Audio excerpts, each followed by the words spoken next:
Hey guys, it's been a while since my last commentary video, but I guess we're nearing pretty close to Season 19 now, which has a dungeon in it. So I guess I would quickly want to show you guys a bit of a guide on how to prepare for that, because the dungeon's going to be plus 3 days post-launch. What you should have bringing forward. I'm using Destiny Recipes, their website. The checklist tool here is pretty powerful and useful. So we'll go through the page now on where I am regarding my prep. So let's get into it. Okay, we can start on the top left corner, which is my overall points. As you can see, I have 1,716 points, and apparently I'm overkilling it. This is a combined total of basically everything I have prepared. They have like a score system, I guess, and a lot of my materials, resources, XP, vault space is gilded, you could say, which is overkilling it. And then Glimmer basically comes from storing Zavala Authority ships. I could do more, but then it's going to basically chew up space in my vault. I didn't want to overkill it. But we can touch on why Glimmer is going to be important moving forward. Obviously, Bungie is scrapping the ability to get Glimmer from Rahul. I believe that's his name. So storing might be very useful for next season. Otherwise, you're going to be stuck doing public events just to get Glimmer, which is very, very boring. And this one's a bit more fun, but I'll show you. There's a leaderboards. So it just gives you a perspective of your position or your rank globally. I'm rank 45 for prep, which is decent. But obviously there's other people here with a lot higher score than me because I believe they have inflated economy or inflated materials, such as legendary shards, which some of these people may have just used Tiny Task to get when the glitch happened last season or season before that. Basically, you could just turn on Tiny Task and go to sleep and you'd have thousands of shards you'd wake up to. So people have like 100k shards, for example, which kind of inflates the scoring system, in my opinion. But it's still a good gauge nonetheless. But yeah, don't let the inflation issue deter you from the overall usefulness of this, I guess, leaderboard tool. It's kind of cool to still see basically where you lie, where you stand against others, just your overall position, and get a gauge and understanding of how you're doing. There's also a clan feature where you can see where your prep score is in reference to others in your clan. That's kind of cool too. But yeah, also, I guess you can spy on others. If you're very curious, you can have a look at where others you may know are ranked as you scroll through the page. If you're watching this video and I've just gone across your name, say something in the comments. Anyway, let's move forward. We'll do bounties and stored XP next. Okay, so now you can see that my stored XP is roughly 2.1 million, but that's with all the boosts applied. I know the season pass boost of 20% isn't actually fully accurate because you need to get to a specific season pass rank to reach that 20% boost. So it's kind of funny because if I turn it off, even that's not accurate because you are going to have some boost along the way. I usually just like to keep it on and just use the basic stored XP I guess recommendation that it gives me as the baseline per season. So if we open up the bounties page, this will show you what I have on my 3 characters so far. And yes, I mean, so far, I've still got a little bit more to go on my Titan, as you can see, 51 out of 63. Alright, so I'll quickly give you guys a quick tip regarding space. See how it says 63?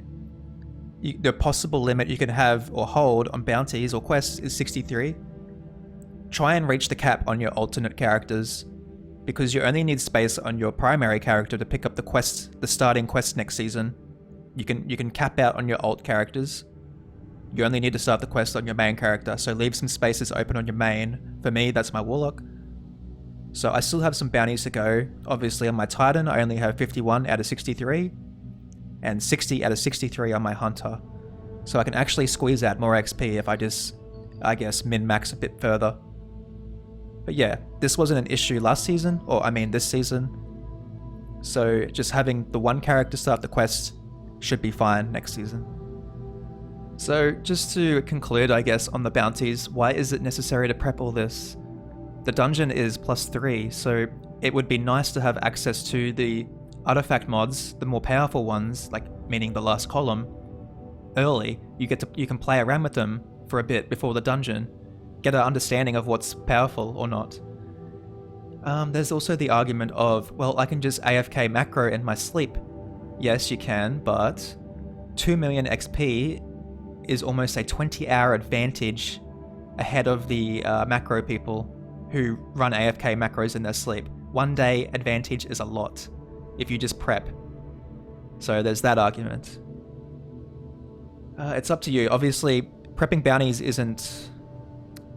You don't have to do it. It just helps a little bit. So long as bounties exist and I have the motivation to prep, I'm always going to try and do it.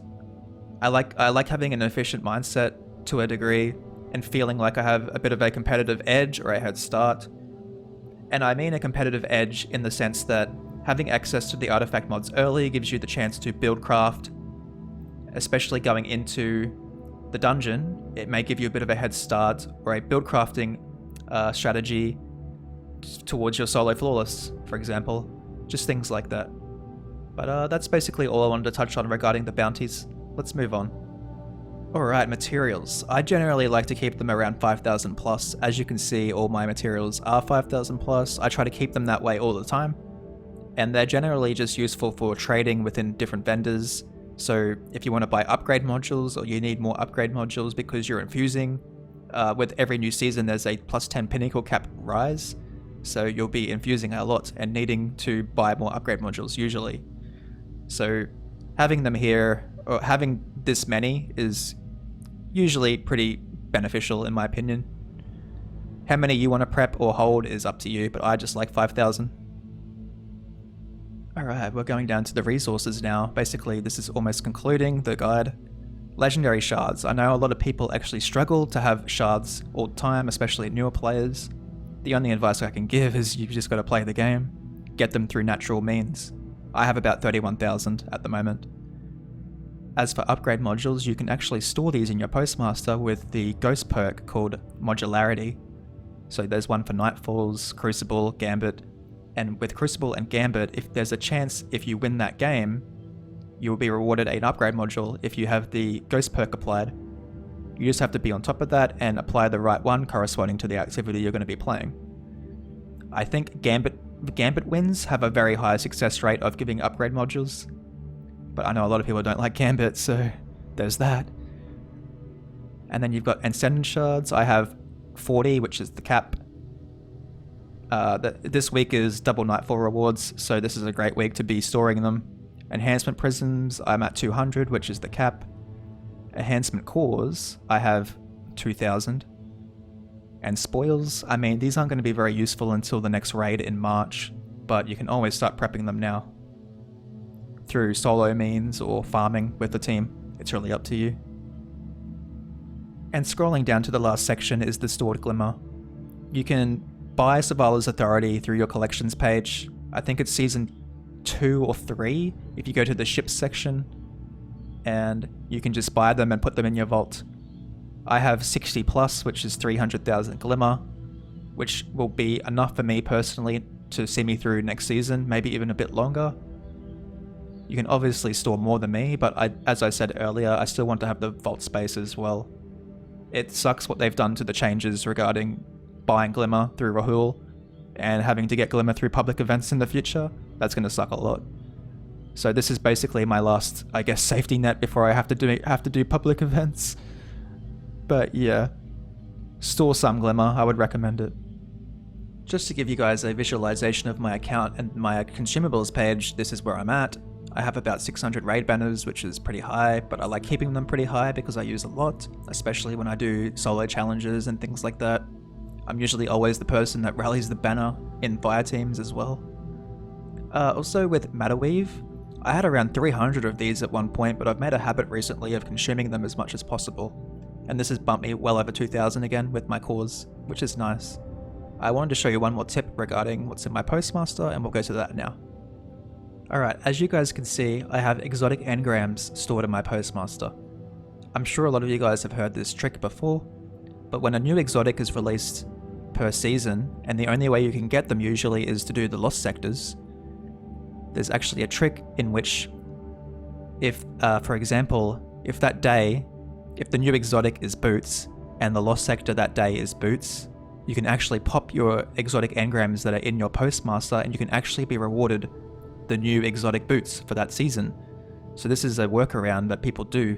They store exotic engrams, wait for the corresponding day of which the new exotic is for that season, and then they try and pop their engrams, and you will actually get that new exotic that way. So if you see an exotic on the ground, don't pick it up, let it go to your postmaster. That's a pretty good tip I can give. But yeah, I mean, I have a few exotic engrams on all of my characters that are pushed to the postmaster. So hopefully that works out for me. I don't know if it's pure RNG or if it's guaranteed. I'm not actually sure because this is the first time I've actually done it. This is my vault. There's really nothing I can show here. I mean, I could go into the whole what weapons should you bring forward, like what weapons should you craft, but I really don't want to drag out this video. I know it's already pretty long. Actually, while I'm here, I can show you guys where Zavala's authority ships are. Equipment. Ships. I believe it's season 3. Yeah, season 3. Anyway, I might conclude this video because this ramble has gone on for quite a long time now, 10 minutes plus. I hope you found this useful. Here's the quest page. Anyway, good luck prepping, guys. I hope some of this helped. Oh, obviously, one last thing. This preparation guide can actually be used for Lightfall. You don't have to pop your bounties next season. You can start prepping what I've showed you now for Lightfall. It's really up to you guys. I know some people are doing that. They're not popping their bounties next season, but they are starting to prep for Lightfall. So whether you want to do this whole process again next season for Lightfall is up to you, but you can start now as well. Anyway, talk to you guys later. This commentary might be the longest commentary video I've done now at this point. It's quite easy to drag out a video when you're talking, but I guess I'll see you guys next time. Alright, bye.